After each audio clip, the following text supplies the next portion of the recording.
Hi there, Mr. Deepak Chopra. This is Troy Viz. We've been communicating on YouTube through private messages. Troy Viz is my pseudonym that I use on there. My real name is Jordan Flesher, and I am a graduate student in Chicago, Illinois here, and I am the founder of an entirely new psychotherapy that's going to revolutionize the field known as unknown therapy, which is highly similar to the arguments that you propose against Richard Dawkins, and I'm working on a paper right now called The Case for Deepak and the Dawkins-Delusion, and I want to write it in such a way that it's extremely clear for the general public, and that it draws out for them just exactly what the debate between you and him is. And this is important for people to understand because they get a biased view through some YouTube videos that he's posted attacking you. For an example, taking a whole 45-minute interview clip and then showing a minute where he's saying, oh yeah, quantum physics is a metaphor, etc. So I think it's important that the public is more informed about it in a way that it's presented clearly and adheres to the principle of Occam's razor. So I wanted to film this video presenting it to you, and it also give you an opportunity to get a sense of what I'm like, because it's a way of sort of meeting you, because we haven't met in person, and I wanted to showcase this for you. Okay. Firstly, and extremely important, is how TED recently released the video of 2002 in your TED Talk, whereby you were after Richard Dawkins' presentation, in which you were originally going to present on creativity. However, you were moved to comment on basically his very rigid and limited views regarding consciousness, and he was basically promoting militant atheism, which is the view that basically atheism is a true conclusive answer to consciousness, etc. And at the beginning of the video you mention an individual named Jiddu Krishnamurti, and you've been profoundly influenced by Jiddu Krishnamurti, and little does Richard Dawkins know and his colleagues that Mr. Jiddu Krishnamurti was profoundly good friends and had many dialogues with an individual named David Bohm. And David Bohm, as you know, was a eminent physicist and quantum physicist, and he put forth a book called Quantum Theory. And little does Richard Dawkins know that a close colleague and friend of David Bohm's was none other than Albert Einstein.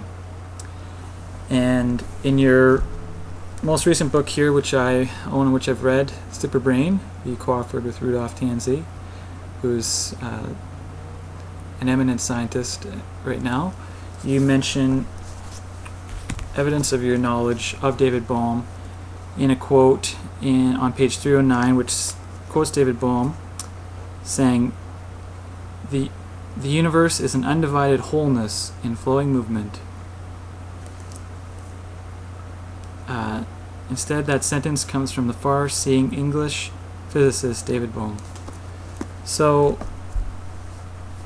what David Bohm and Krishnamurti spent a large majority of their time talking about was the question of consciousness and its relation to physics, and how there can be an increase in consciousness in the form of what they refer to in the East, which is where Krishnamurti comes from, as enlightenment, or what some have referred to as God consciousness, or pure consciousness, and etc., etc.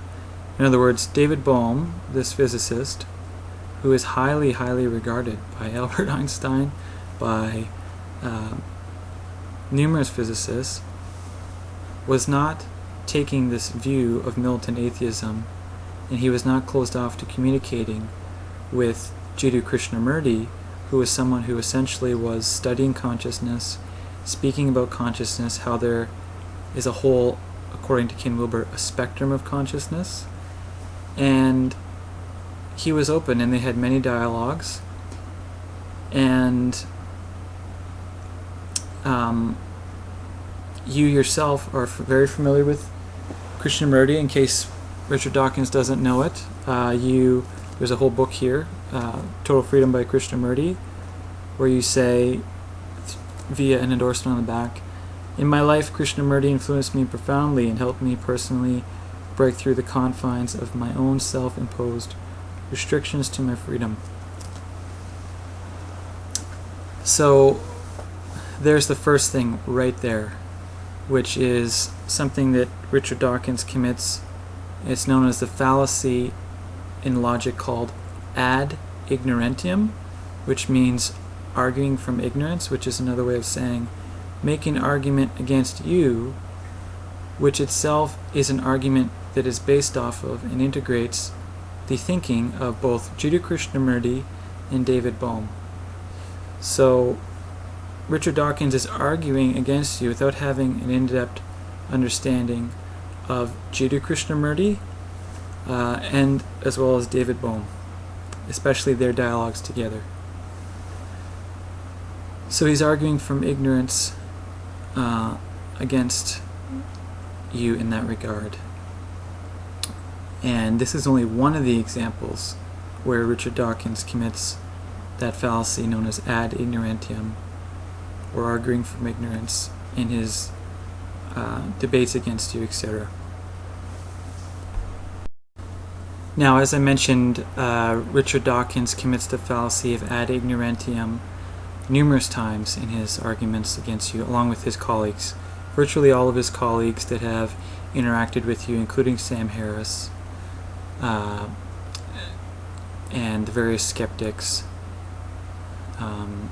they commit the fallacy of ad ignorantium. That is one of the largest fallacies they commit. The way in which they do that is they have the PhD or education in physics, and it is predominantly not quantum physics. It's predominantly the physics a level above, you could say, the quantum, which is the physics that comes out of modernity, which is a whole era in academics that comes after pre-modernity and pre-post-modernity, or quantum physics. So essentially they're arguing from, and this is not a straw man argument on my part, Newtonian physics and the physics that have developed pre-quantum, or shortly before quantum theory, and the thinking of David Bohm, Schrödinger, etc. Now, what people are not aware of in general is that you are not committing this fallacy of ad ignorantium. The reason being is you have the understanding in depth of the opposing individual's argument. You have received a medical degree in science, you have studied science, you're aware of the theory of evolution, which is the main theory that Richard Dawkins pulls on in his presuppositions that are fundamental to his argument against you. So you're not arguing from ignorance of the opponent's point of view. Your degree shows that. Not only that, your writings, etc., have shown a knowledge of evolution, etc. And what is even more so than that, your understanding is based off of not only the theory of evolution, but it's based off a knowledge of quantum theory, it's based off a knowledge of postmodernism, sociology, psychology. All of these disciplines have been informed, you have been informed by them, and that large amount of information allows you to be exempt, so to speak, from committing that error and fallacy in logic of ad ignorantium, which Dawkins commits continuously and his colleagues. And part of the reason why you are so informed about that is through one of your colleagues, who is one of the most widely translated philosophers in the history of the world right now, and his name is Ken Wilber. Ken Wilber is a proponent of what is known as integral theory, and Ken himself has studied in depth the opposing argument of evolution, Dawkins, all the physicists pre-quantum, including the quantum physicists. He has summarized whole fields of sociology, psychology. Virtually any academic discipline can be summarized in his theory, known as integral theory, and his work on the four quadrants, etc. Ken even wrote a book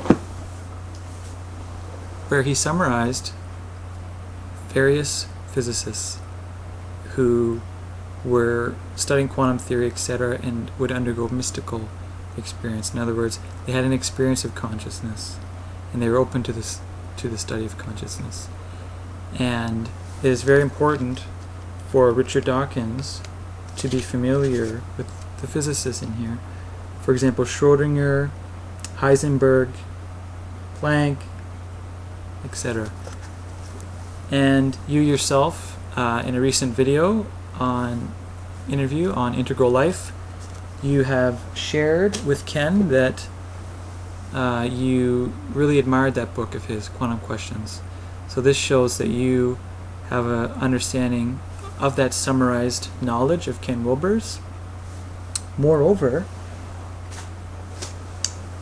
for the general public, for them to know, in this book here, you mention your vast understanding of Ken and his work and his summarizing work, which prevents you from committing the fallacy of logic known as ad ignorantum, where you say, right on the front cover, Richard Dawkins is free to purchase this book on Amazon or wherever. It's called The Making of Sense and Soul, Integrating Science and Religion by Ken Wilber. Ken Wilber has many other books which Richard Dawkins is to be familiar with if he wants his argument to be solid. And you say right here, showing your knowledge of Ken's work in integral theory, which by implication is various theorists, hundreds perhaps, which Ken summarizes in nearly all his books. You say Ken Wilber is one of the most important pioneers in the field of consciousness in this century. I regard him as my mentor. He is a source of inspiration and insight to all of us. Read everything he writes. Will change your life. Deepak Chopra, MD. So, there you go. The second support there. Not only do you have Krishnamurti, vast background influence, and you have David Bohm, two individuals which Richard Dawkins is not aware of in depth, which makes him commit the fallacy of ad ignorantium.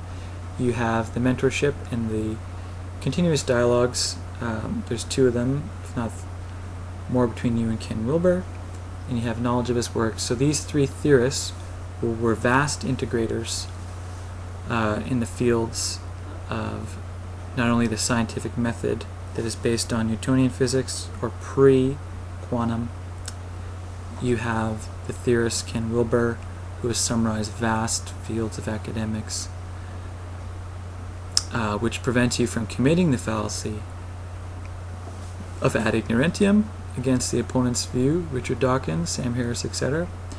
Whereas Sam Harris, although he may have studied some degree of Buddhism, he has not studied in depth the work of Ken Wilber and the various theorists he bases his work off of, specifically the postmodernists, Foucault, Wittgenstein, Derrida, Lacan, Judith Butler, Donna Haraway, etc., who point out that the scientific worldview itself, under which Sam Harris functions, is just that, a worldview of modernity, and they go in depth to show how that worldview tremendously biases science and limits the argument of Sam Harris. What most of the public is aware of through a very biased interview that Richard Dawkins conducted with you, where he took a whole 45 minute interview and just broke it down to a clip where you mentioned quantum physics, and you mentioned how the models of science are metaphorical in terms of how they go about attempting to represent the quantum world, because those maps are based on a level of reality which is cognition, language, etc., which is unable to quite understand and get to the quantum level. So you use it in terms of metaphor. And then Richard Dawkins says, oh, so you're saying it's just a metaphor then? As if that is an adequate argument for those who are vastly educated in academia in various fields. And I refer Richard Dawkins to various works whereby it is shown that indeed thought is metaphor, science is a metaphor, indeed all language is metaphorical, all cognition is representational, and it proceeds from the process of transduction in neuroscience, whereby the organism translates energy from the environment into a sensory perception, which is just that, a representation of reality. It's a map. And then on top of that, a higher level of abstraction is conceptual linguistic, aka thought, cognition. There are various books Richard Dawkins has available, Metaphor and Thought, whereby it's shown that thought is metaphorical. Moreover, metaphors we live by. Entire book, Philosophy in the Flesh, The Embodied Mind has Challenged the Western Thought. The list goes on and on. Moreover, Richard Dawkins, it's very important for him as a scientist to be aware of another scientist who is extremely important, named Alfred Korzybski, who founded the entire field known as general semantics, whereby the famous phrase is coined, "The map is not the territory." And that is what you were saying and pointing out when you made the statement to Richard Dawkins that quantum physics and the descriptions are metaphorical. So is science. Richard Dawkins is speaking within language. That's all he has to communicate his arguments. Language is metaphorical. This is the contribution again of others, which summarizes the field known as postmodernism, which Richard Dawkins has very little knowledge of. When you go to university, it's split off into two main camps known as the sciences and the humanities, or the arts and humanities. The arts and humanities is predominantly aware that science is metaphorical. It's a form of culture in a way of representing the world. Mr. Deepak Chopra has knowledge of both parties, the science and humanities via Ken Wilber, Krishnamurti, David Bohm, etc., the postmodernists. So he's aware that there's not only one group on campus, indeed there is a larger field, and that the field itself is mapped by various disciplines. Science is one. The map is not the territory, Mr. Dawkins. Atheism itself is a map. It is not the territory of the really real reality, or what you could call the truly true truth. It is merely a representational system that only exists within language, and you can credit that to Ludwig Wittgenstein. Ludwig Wittgenstein wrote a book called The Tractatus, which was influenced by his mentor. You might know him. His name is Bertrand Russell, and he wrote an extremely important book in the history of science and mathematics called Principia Mathematicus, which Wittgenstein was extremely familiar with. And Wittgenstein, there are three Wittgensteins. Those who study him split him up into three main periods. First Wittgenstein is known as the Tractatus. Right there, Wittgenstein has a knowledge of your presuppositions, because your presuppositions are based on the mathematics and logic of Bertrand Russell. The second Wittgenstein is what I just mentioned, the one who made the famous statement, "It's all a language game." All you're doing, Richard Dawkins, is a language game. That's the game you're playing with your worldview of pre-quantum scientific method, etc. The third Wittgenstein was known as the Wittgenstein that talked about uncertainty, and essentially he came to the realization that we cannot be certain of anything in particular, and that it is a mystery, what Deepak refers to as a great mystery. And this uncertainty of Wittgenstein can be integrated with the uncertainty principle of Heisenberg, which Deepak is very familiar with, and he brings into his arguments quite often.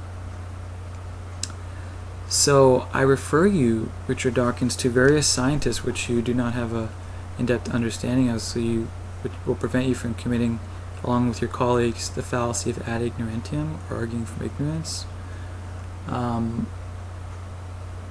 In this book, this scientist Alfred Korzybski, who founded an entire field known as general semantics, mentions that basically science is a metaphor. The map is not the territory. I'm afraid, Richard Dawkins, that you have mistook the map for the territory, which has blinded you from the vision of what you could call the infinite, or this consciousness as something that cannot be limited to any map or model, no matter what field it comes from.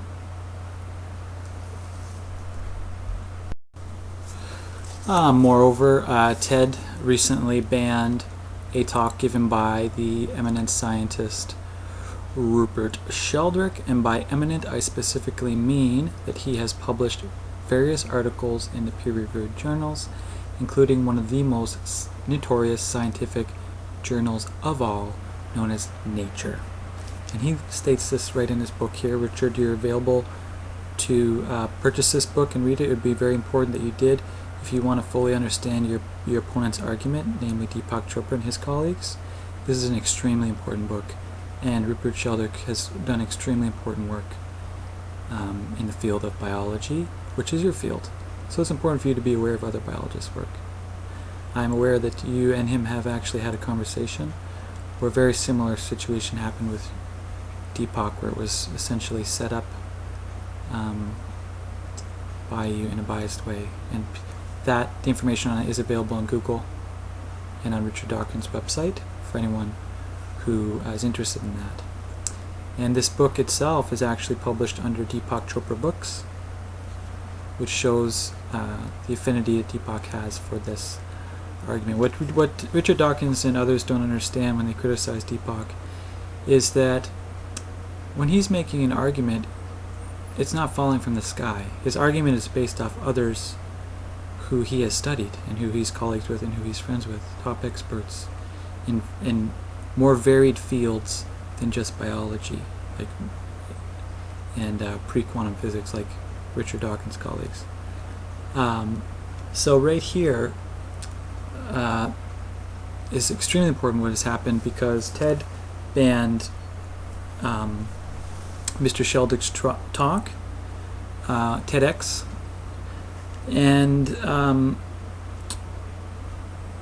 he was simply providing an open inquiry like Deepak is, and he was against dogmatic science, the scientific materialism, militant atheism of Richard Dawkins. And he has a book,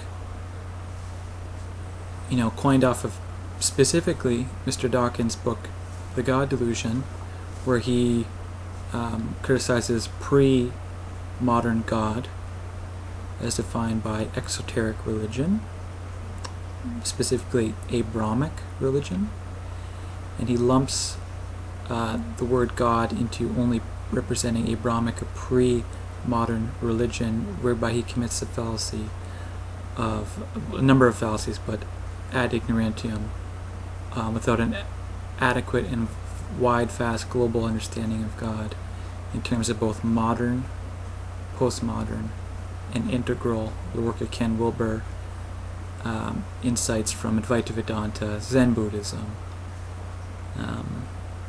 etc., etc., etc. Krishnamurti, David Bohm, for example. They discuss God quite often. So the talk was banned from TED of Mr. Sheldrick's. And we might ask, why? Why is that? And largely it is due to political reasons, issues of power in the culture that it is embedded within, from various individuals that work at TED, etc. And the understanding of power and institution and how it influences science and biases the argument of Richard Dawkins and colleagues is profoundly laid out by Richard Dawkins here and Deepak Chopra, and is profoundly laid out by the theorists of which Deepak Chopra is familiar with and has studied, namely the postmodernists, or the entire other half, in some regards, of the university, which Richard Dawkins is not informed by in depth. Postmodernists such as Michel Foucault, Jacques Derrida, etc., who have written whole books on power and its relation to science.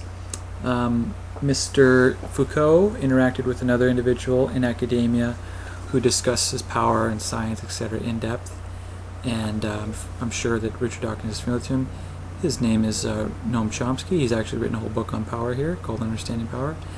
I'm sure that Richard Dawkins could go up against him if he wanted to.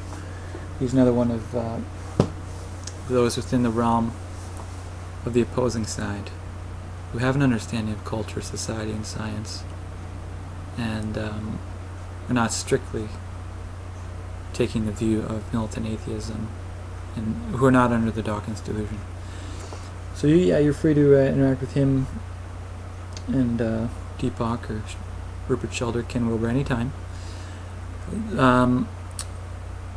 So yes, the TED Talk was banned, and it shows the extent to which power in society, social institutions, have their hold on what sociologists refer to as sanctioning or punishing or diminishing or oppressing or omitting arguments that upset the current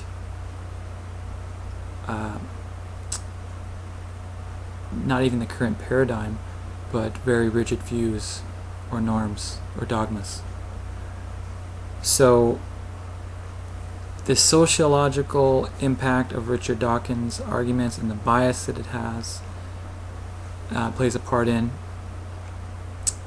of its worldview, and not only that, the psychological components that go into his argument and limit his viewpoints is laid out and is understood and is brought to the table by Deepak. He's not just coming in his arguments from biology, specifically rigid, atheistic, militant scientific materialism biology of Dawkins. He's coming from various fields. He's coming from psychological understanding, psychology. He's coming from sociology, various strands and forms of physics, medicine, etc., spirituality, various forms of that. And Richard Dawkins and others, they may make ad hominem fallacies against Deepak, whereas Deepak is not making an ad hominem fallacy against Richard Dawkins. He's making an informed psychological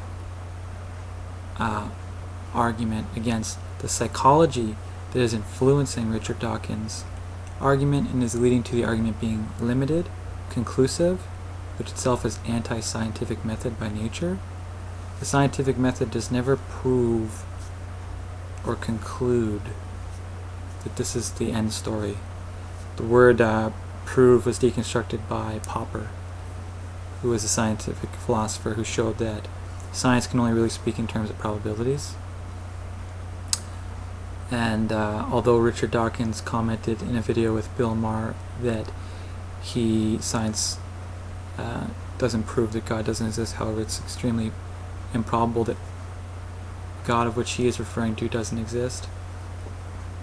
Still, Richard Dawkins does not showcase an adequate, in-depth understanding of probability and its influence on human behavior and the study of consciousness through what quantum physics has brought to the table in terms of probabilities. It's okay, Richard, that you're familiar with Popper in his argument, but you have to be familiar with how probability has been studied in a large number of fields, including the probability understanding of Werner Heisenberg and the uncertainty principle, probabilities of Stuart Hamerhoff, David Bohm, and the various quantum physicists laid out by Ken Wilber and Richard Dawkins. And this lack of psychological insight on the part of Richard Dawkins and sociological insight, but the psychological understanding, sociological understanding, spiritual understanding, self-awareness understanding on the part of Deepak and his colleagues profoundly strengthens his argument. It makes it more integral, more informed, based on more information from the environment. Evolution itself, the theory states that it's important for organisms to adapt to changing environments and to be open to that information so they can adapt. And the organisms that are better able to do that survive, they're more fit. And I'm afraid that Richard Dawkins, under the Dawkins-Delusion, it prevents you from being aware of the entire campus, the entire academic environment, the entire thought sphere occurring in humanity, which includes the fields of psychology, spirituality, sociology, etc., and integral views, more informed science, vastly global inquiry. And if you're under a conclusive point of view, it limits your ability to explore, and you commit the fallacy known now in cognitive psychology as confirmation bias. You seek out information to confirm your worldview of militant atheism, and you ignore information that would disconfirm it. I've written my undergraduate thesis specifically on confirmation bias. And moreover, the undergraduate university I went to, one of my main professors was a biologist who studied memory in black-capped chickadees, and he mentioned what Deepak often mentions, which is known as the engram problem, the problem of memory. Neuroscientists have yet to discover where memory is stored specifically. And this professor of mine studied under highly regarded animal researchers, learning theorists, and experimental psychologists, namely Sarah Shuttleworth, who herself was part of a large team and did a great deal of research, which you hopefully, praying to whatever either pre-modern or postmodern God have familiar with their names, is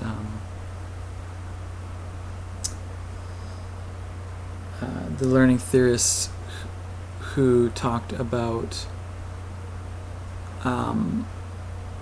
timing, animal timing.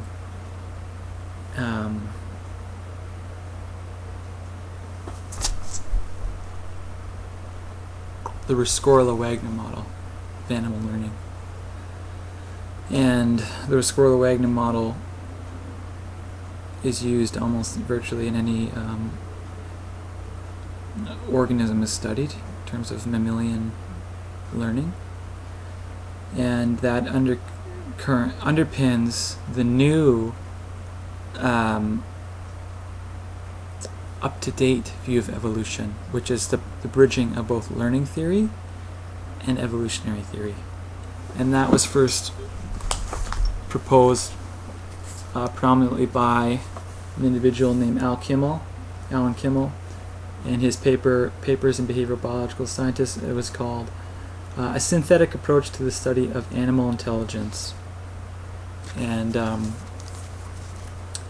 what he essentially proposed in that was that we take an anthropomorphic view of intelligence when we previously attempted to study rats and birds, etc., and see if they could do what humans could do. It was a very anthropocentric view, but instead we had to learn to take other perspectives in terms of evolution, that memory to humans is different than memory for birds, because we had to adapt differently. We were in different environmental conditions, so memory in the brain evolved to be a certain way in humans, we have the what is known as the plus or minus 7 plus or minus 2 rule in humans, where essentially we can hold in our working memory up to 7 major bits of information, 7 plus or minus 2, before it's hard to have that consolidated in long-term memory. Black-capped chickadees, they are able to store up to many thousands of seeds each winter and recover them, the exact spot they store communally.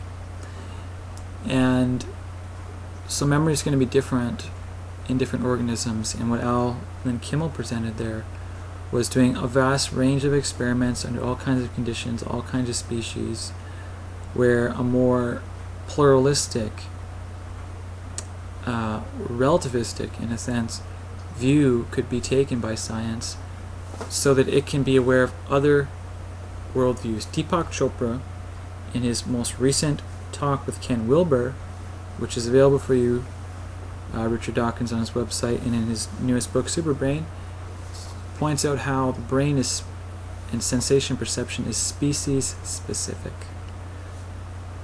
What we experience as memory is species specific. What we experience as a perception is species specific. A bat is going to hear sounds that we are not able to hear. And if you really want to study animal memory or evolution in depth, what Al Kimmel has proposed, in which virtually all the main animal evolutionary theorists since then, including Sarah Shuttleworth, etc., have presented, is that you have to be able to take the more than one perspective. In other words, it's a form of postmodern science. It's a way of including multiple perspectives. The more information and the more perspectives that you are able to integrate into your consciousness and your understanding, the more solid, the more aware, the more informed your argument will be. And Mr. Deepak Chopra has done this in his studies, specifically through the work of Ken Wilber, a major colleague of his. His arguments include way more points of view from various fields, scientists, etc. And the scientists themselves that he quotes, the famous physicists themselves, Schrödinger, Einstein, were open to spirituality and the mystery, etc.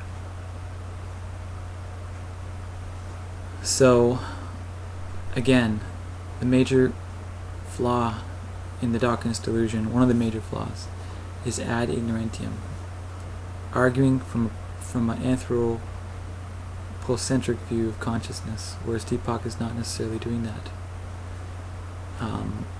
So, Richard, you have a great deal of research to do, and you have a great more to be informed about before your argument and the components of your colleague's argument is up to par with the arguments of Deepak Chopra and his colleagues. And again, regarding the often made claim of Richard Dawkins that, Deepak speaking metaphorical language, etc., that it's anti-scientific, it has nothing to do with science, etc. Again, just to get back to an earlier argument, how a great number of scientists understand, and postmodernists and other academics, that cognition itself is a metaphorical system in the sense of it represents the various models, reality, or what is external to the organism. Again, I mentioned that eminent scientists who founded the entire field, General Science and Sanity. Just so you know, I am a clinical psychology graduate student, and I have a vast background in what is known as evidence-based practice, which is what the field is moving more towards now. And the most scientifically researched and sound therapy is known as cognitive behavioral therapy. And cognitive behavioral therapy was essentially formed by two individuals, Aaron Beck and Dr. Albert Ellis. And Albert Ellis founded an entire therapy known as rational emotive behavioral therapy. And as I mentioned, this individual here, Alfred Korzybski, he made the famous statement, "The map is not the territory." And he pointed out how science is merely a representational system and it maps out reality. It can never encompass reality. And the human neurological system itself is limited through what Korzybski called the consciousness of abstraction. We're only able to filter a certain amount of information and transduce it, meaning translate it into a sensory perception. The rest is omitted. In other words, the human body, brain, mind itself is limited. It cannot understand conceptually or within its mechanism the infinite. Science is based off of that faculty, human cognition, and even computers, which is a design or byproduct of human cognition. So yes, just so you know, making some claim that what Deepak's saying is metaphorical and science isn't metaphor, etc. That individual I just mentioned, Alfred Korzybski, the founder and major contributor to the most scientifically based and efficacious psychotherapy, Dr. Albert Ellis, his most influential mentor in the development of his thinking, that led to the development of cognitive behavioral therapy, which is the most scientifically sound and evidence-based practice for namely all the psychologists in the United States and the world, was based off of Alfred Korzybski. Just so you know, the foreword of this book, General Semantics, which is the entire field that was founded by Alfred Korzybski, who made the statement that the map is not the territory and that science is a metaphor. He wrote the foreword to this, and in this book, which I've read the foreword of Albert Ellis. Whole foreword is him paying contribution to Alfred Korzybski, who is a scientist that would be important for you to know in depth, Richard Dawkins. So, by implication of the research of cognitive behavioral therapy, supports the thinking of Alfred Korzybski and Deepak Chopra, David Bohm, Ken Wilber, all these individuals of the other side of the argument. They're saying science is a map. It's a worldview. It cannot encompass the unlimited territory of totality itself or consciousness itself. Mr. Deepak Chopra often refers to what is known in academia as the hard problem. I just want to underline that, the hard problem, which is the question of and study of consciousness. Why are we conscious? What is consciousness itself? Mr. Deepak comes from India, which is a culture that has been studying that question in depth, phenomenologically, for over 5,000 years, where they have asked the question, who am I? What is consciousness? There are various notorious gurus from India, which you are unaware of, Mr. Dawkins, of which Deepak Chopra is, namely Sargadatta Maharaj, Jiddu Krishnamurti, Ramana Maharshi. Deepak Chopra started here in the States translating Mahesh Yogi, the Beatles guru, came from India, very famous. So Deepak has been studying consciousness from those who have been studying it for thousands of years through India, the guru, spirituality. He's been studying under those who study under a sociological point of view, postmodernists, psychological point of view, the work of Carl Jung, who he himself wrote the foreword of a book for the guru Ramana Maharshi, showing his openness.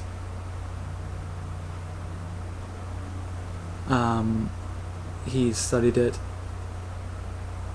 various points of view. In other words, It's just your argument, Richard, is just not up to par with the rules of scientific inquiry and logistics in the world of academia.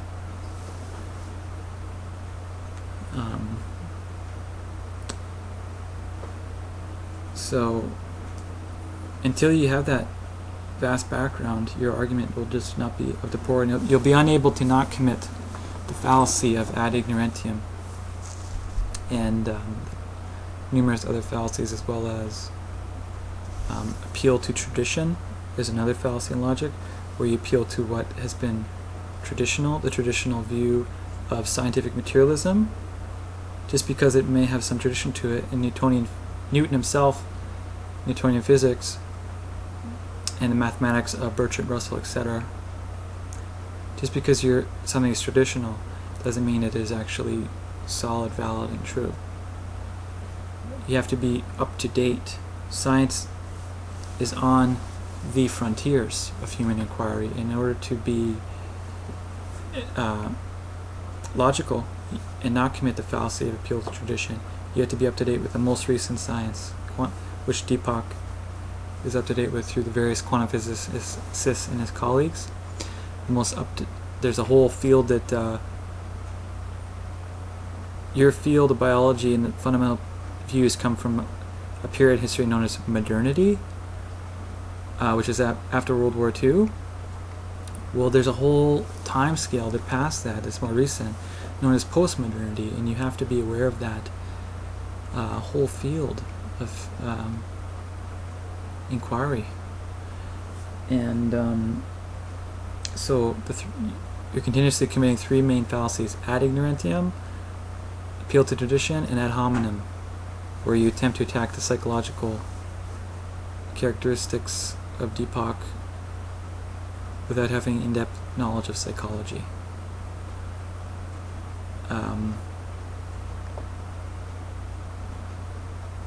So that's very important for you to be aware of, Richard Dawkins. So lastly, in the last section of this video presentation, I just wanted to point out that Deepak Chopra and his colleagues are right on the brink, right on the frontier, the edge of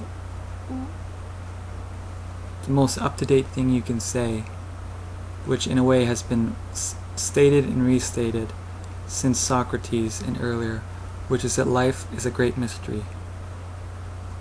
Socrates is such an important philosopher that any philosopher that comes before him in the whole field of philosophy is known as a pre-Socratic philosopher. That's how important he is.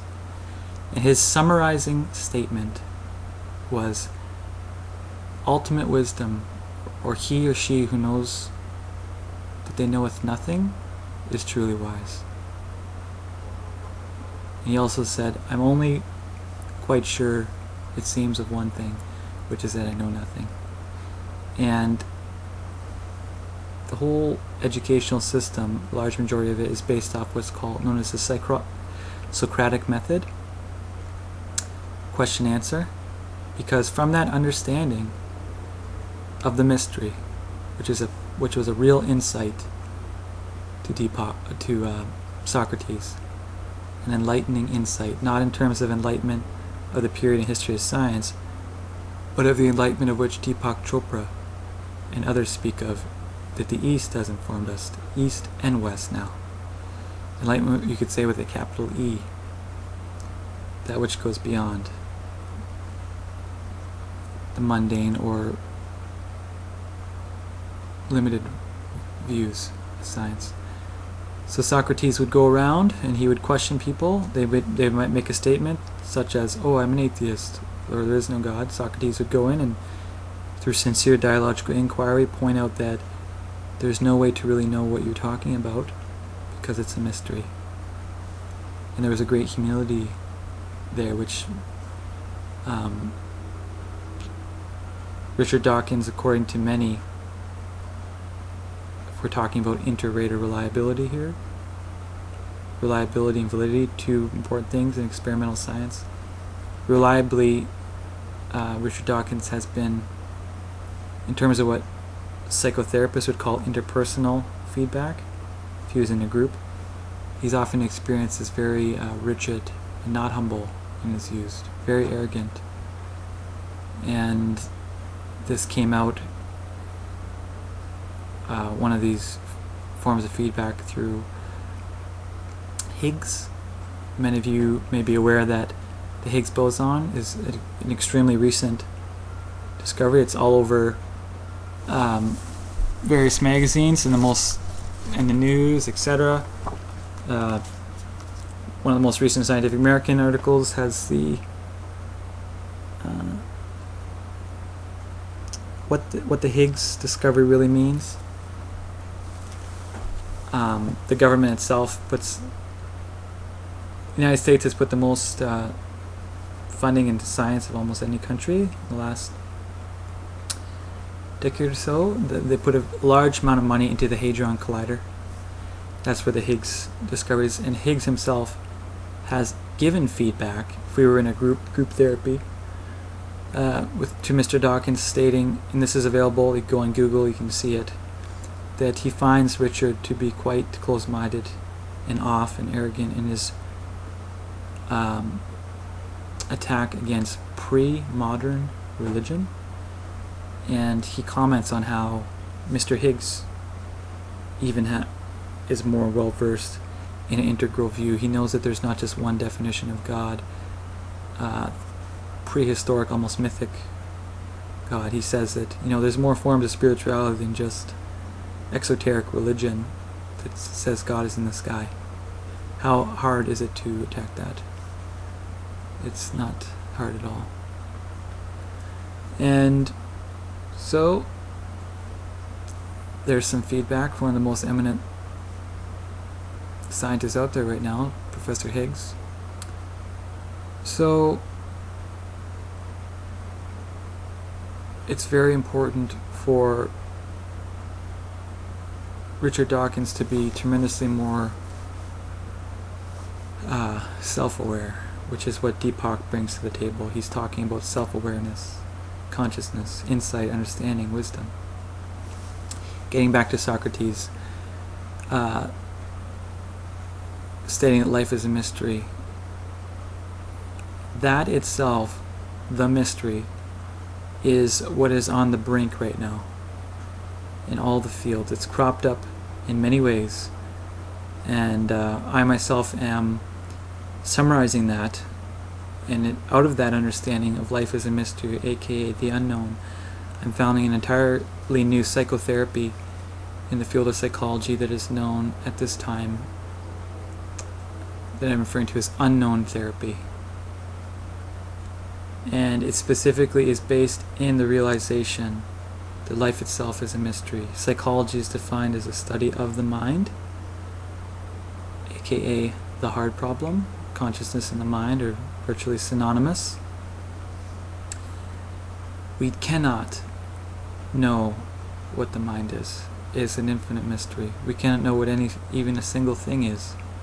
We can only know about through our conceptual linguistic processes. In other words, we can only represent, we can only fall into the domain of what you could refer to as aboutism. We're only stuck in aboutism unless our understanding penetrates to a deeper level of consciousness, when it becomes an intuitive insight known as enlightenment. In Zen Buddhism, they give you something called a koan. Essentially, Zen Buddhism comes down to this. The student struggles over a koan, which is an unsolvable answer at the level of cognition and language. They struggle upon it, they struggle upon it, they struggle upon it, until they reach what is known as the intuitive insight, aka what Zen refers to as satori, that life is a mystery. You can't get the koan. And then that's when they, quote, awaken. In Christianity, the secret sort of hidden teaching known as esotericism or Christian mysticism was written and compiled into a book known as The Cloud of Unknowing. And agnosia, the original form of agnostic, meant the dark knowledge of God, which is a book that laid out how we are in the dark. It was a book that showed all the possible conceptions you can have of God, and how it's neti-neti, it's not this, not this. And moreover, as Deepak often brings to the table, along with Rupert Sheldrake, etc., is the newest form of being in the dark, known as dark matter, dark energy. It's called that because physicists are completely in the dark about it.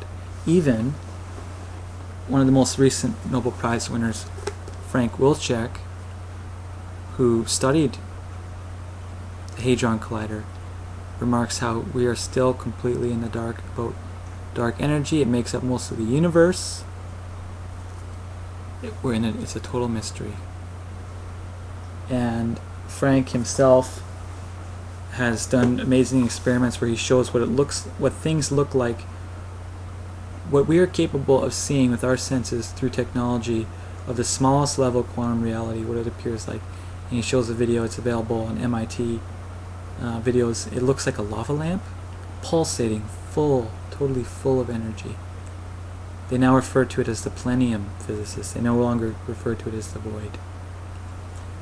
And the void nihilistic view of Richard Dawkins, the Milton atheism, the whole God is dead, psychology and everything, is not up to date with the fullness, the infinite wonder and mystery of the quantum of life, every stretch of the universe, and the realizations in consciousness that can happen from that lead to love, peace, joy, etc., all the things of which Deepak emphasizes. And what I'm doing is I am integrating all of the known top geniuses in the world in science and in psychotherapy and psychology that were on the brink. They dipped into the unknown, but they would sort of come back into their original theories. And all the schools of thought in psychology, there's psychoanalysis, behaviorism, humanistic psychotherapy, existential psychotherapy, etc. They have fundamental presuppositions that are formed about what the mind is, what the self is, what psychology, society is. Whereas unknown therapy says that the starting point of therapy is the unknown, is the infinite mystery. You're conscious when you're with a client. That's an experience in consciousness. Consciousness itself is a mystery. Therefore, therapy itself is a mystery. The unknown, the embracing the intuitive realization more and more that that is your true nature, that is the condition of all and everything, is the curative factor in human suffering. Because it's a realization not only of the nature of the universe as total infinite mystery, it's a realization of your true nature, which is the universe. You're not separate. You're not a skin-encapsulated ego, as Alan Watts referred to it. Out of that realization of mystery, conscious as a mystery, comes happiness, peace, tranquility, etc. So what I've done is I've laid out all the theorists in psychology and how the unknown has crept into psychology. It started with Freud and Carl Jung. The unconscious was the first time that the unknown came into psychology in a big way, because the unconscious was this whole part of you that you had no idea about. You were unaware of it, you didn't know about it. It was unknown, but it was influencing you. And this vast field of the unknown got opened up, and Jung and Freud and others began to explore that through dreams. Jung was predominantly more open than Freud. Jung explored shamanism. Again, he went to Ramana Maharshi in India, famous guru which Deepak is aware of. Opened him up deeper.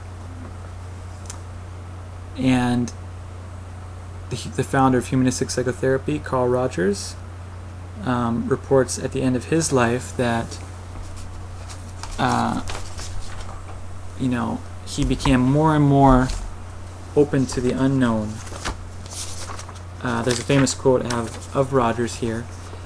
At the end of his life, through all the inquiry he did in his Questions of the Mind. He says, in a book called The Way of Being, written in 1980, "When I am at my best as a therapist, I discover another characteristic. I find that I am somehow in touch with the unknown in me. Then whatever I do seems to be full of healing. Then simply my presence is releasing and helpful. I cannot justify the unknowing rationally, and it has nothing to do with my thought processes." So there you go. He was someone who dipped into the unknown. He saw the importance of it in psychotherapy and in life in general. Another eminent therapist, the field of existential psychotherapy, Irving Yalom, made the statement, "The belief that life is incomplete without goal fulfillment is not so much a tragic existential fact of life as it is a Western myth, a cultural artifact. The Eastern world never assumes that there is a point to life, or that there is a problem to be solved. Instead, life is a mystery to be lived. And that itself is the point." As a Zen master has coined in a video on YouTube that's quite famous, known as Life Beyond the Point, where Alan Watts wrote a book called This Is It. And there are various individuals who, time and time again, if they were to summarize all their lifelong inquiry, etc., it would come down to one thing, which is the unknown. And I'm saying that it's really important. It's been kind of in our face, but it hasn't been explicitly put into an overall theory and made the basis of an entire theory. Usually theories are coming from knowledge assumptions towards the unknown, and they make mention at the end of the book, oh, it's a mystery. But to have it as the very basis of the theory, to have unknown theory itself, is what I'm in the process of doing, along with Deepak Chopra, and I'm inviting him to join me in that and to become colleagues, which we already seem to be in the process of doing. So here's a number of quotes. "She who is wisest knows that she knows nothing." Socrates. "Life is an extraordinary mystery, not the mystery in books, not the mystery that people talk about, but a mystery that one has to discover for oneself." Jiddu Krishnamurti. "Life is not something to be explained, but a mystery to be lived." Alan Watts. "Every religion is the product of the conceptual mind attempting to describe the mystery." Ram Dass. "The most beautiful experience we can have is the mysterious. It is the fundamental emotion which stands at the cradle of all true art and science. Whoever does not know it and can no longer wonder, no longer marvel, is as good as dead, and his eyes are dimmed. It was the experience of mystery, even if mixed with fear, that engendered religion. A knowledge of the existence of something we cannot penetrate, our perceptions of the profoundest reason and the most radiant beauty, which only in their most primitive forms are accessible to our minds. It is this knowledge and this emotion that constitute true religiosity. In this sense, and in this alone, I am a deeply religious man." Albert Einstein.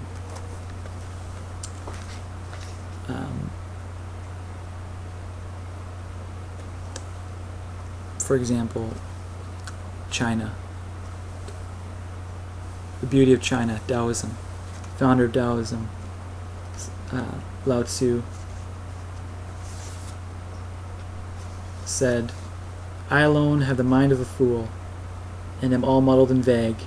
People are so smart and bright, while I am just dull and confused. Those who say do not know. Those who know do not say."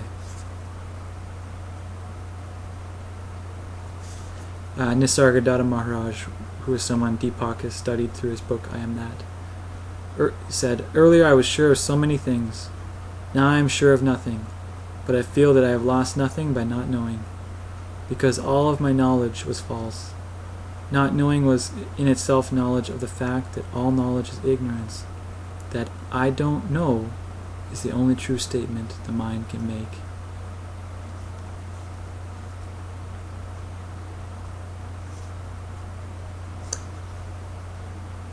Wittgenstein, who I mentioned earlier, made the statement, "I don't know why we are here." So,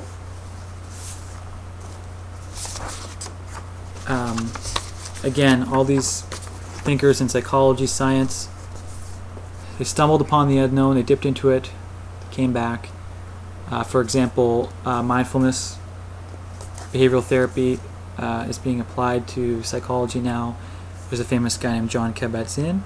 Many do not know that Jon Kabat-Zinn, his main guru or Zen master or spiritual teacher, was a guy named De Saint-Saëns, who wrote a book, which I own and have read, called Only Don't Know.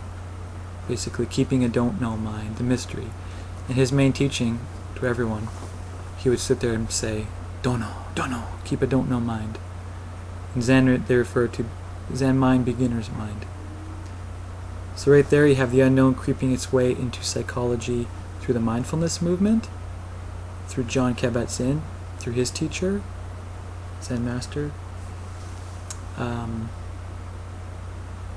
So anyway, there, it's right there, and I'm bringing that in through the unknown therapy and unknown theory and all that. And so that's in development right now.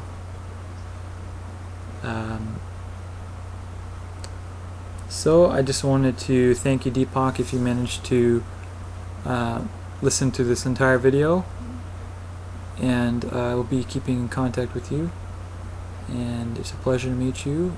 And I, as the Tao or the Infinite, recognize you as that together. So namaste to you and all others that are that one. Peace, love, light, infinite happiness, from TroyViz / Jordan Flesher. Wonderful, wonderful, wonderful. Okay.